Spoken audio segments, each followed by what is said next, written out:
Hey there, Ollie from Pre-Product here. This is a super quick video on how to take deposits on Shopify. So that's taking a small amount of the product price up front, say $5, and then once you're ready, further on down the track, charging the remaining amount, so 15, 25, whatever that happens to be.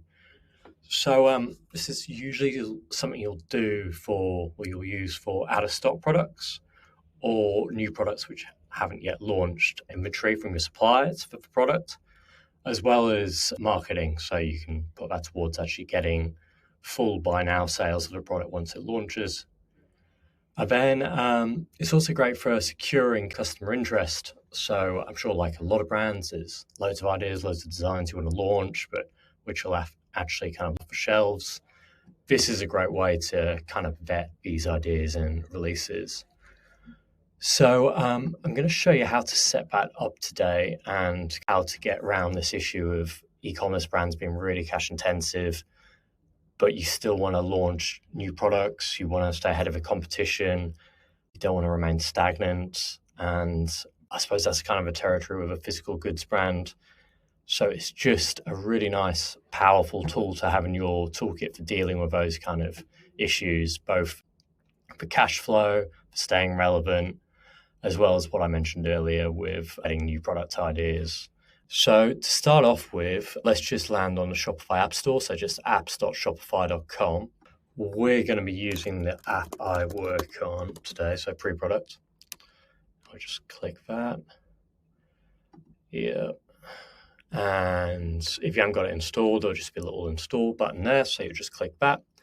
That'll take you through to a page where you can kind of accept a free trial and make sure you won't be charged anything up front. And now we're ready to think about installation. Pre-product actually auto installs, so it'll try and guess all the information it needs to know. That means you can get started straight away, which is great. We also recommend you get in touch with us and just click that help and say, oh, can you tag our buttons for pre-order? And we'll request temporary access and get you up and running. But yep, we've got auto install, so we didn't need to wait for that today. Let's just get on with listing a product. We're going to be listing this lavender toothpaste for deposit today. As you can see, it's sold out. So I'm going to take you through the process of sending a deposit up for it, giving a shipping statement so we can actually communicate to customers when it's ready.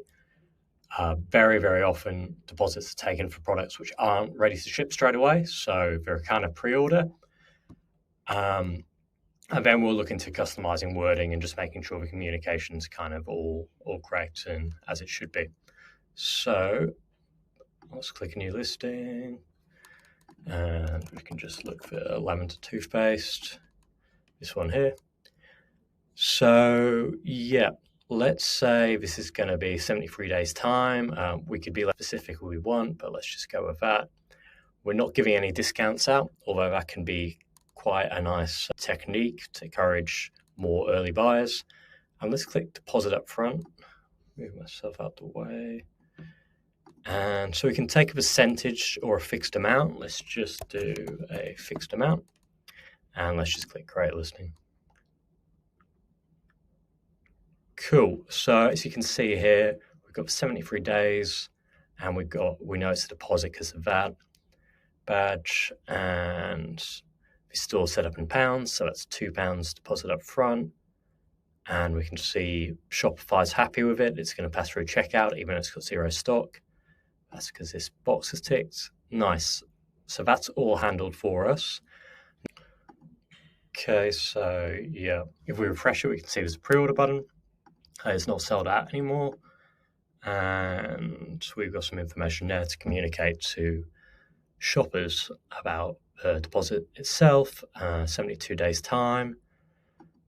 Nice. Okay, well, that's all good. Let's just quickly look at that communication piece. So there's defaults in place, so it communicates it pretty well, but if you want to get a little bit more detailed, we can click here, deposit up front, and then we can kind of have some text above. So maybe as a companion text for this, and we have a shipping statement and say, due to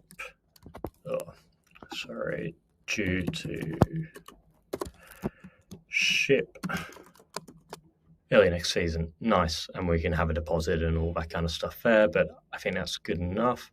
Let's click save. And let's check back. Cool. That all looks good. So what next? Let's actually go through the stage of placing a pre-order for the product and paying a deposit, and let's have a look at how that looks in the rest of the system.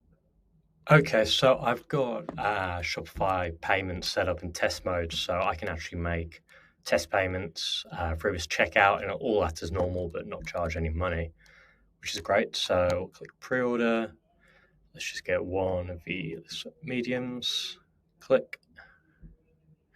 Estimate shipping, it's deposit. It's showing the full price up there because that's how much the customer's actually going to commit to on their card. They'll only be charged a certain amount now, but in total, that's what they're saying okay to. So we've got to kind of show them that. And then here we get a little bit more detailed. So you can see total due today, $4. I'm actually, to make things more confusing, I'm filming from Australia, so it's converted pounds to Aussie dollars, but that's fine. So $4 up front, and then this is our date we talked about, I think 72 days from today, so that's when we'll be collecting that. And you're not held to that at all, but Shopify just asks that you communicate a date with them. And to be honest, it's probably better for all sorts of reasons that you do. I've just filled that in with Shopify Office just for testing purposes. And then for the test payments, we'll just put this test credit card number in, expire in the future, any of that. Yep, cool. Pay now. And now let's have a look in Shopify and both pre-products and see how that's coming through.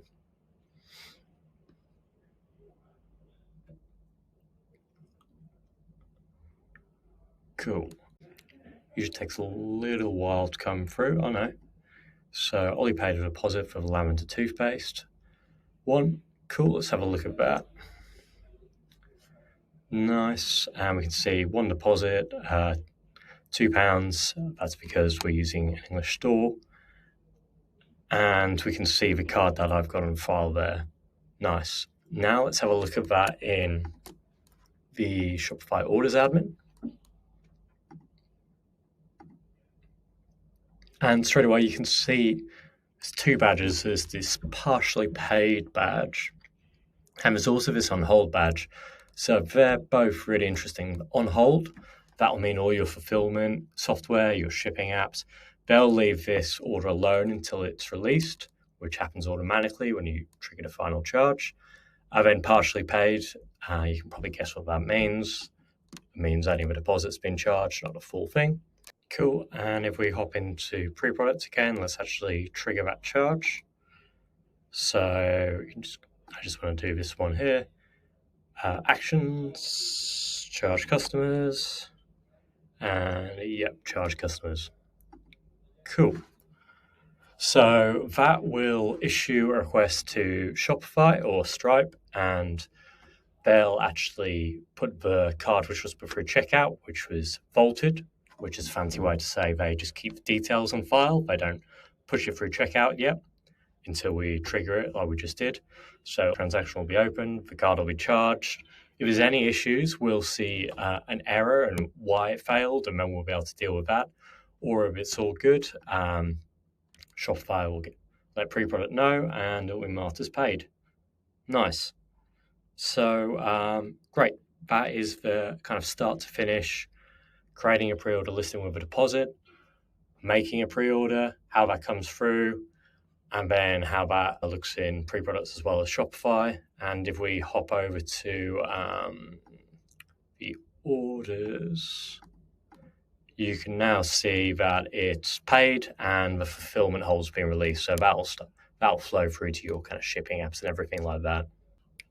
Cool. So if you found that compelling and all, and you think you'd like to experiment with taking deposits to boost cash flow, gauge demand, all that kind of good stuff like that, feel free to click the link in the description for pre-products and you'll get a free trial. no strings attached. You can cancel anytime. And of course, if you found this video helpful, feel free to leave a thumbs up, and I'll see you in the next one. Cheers.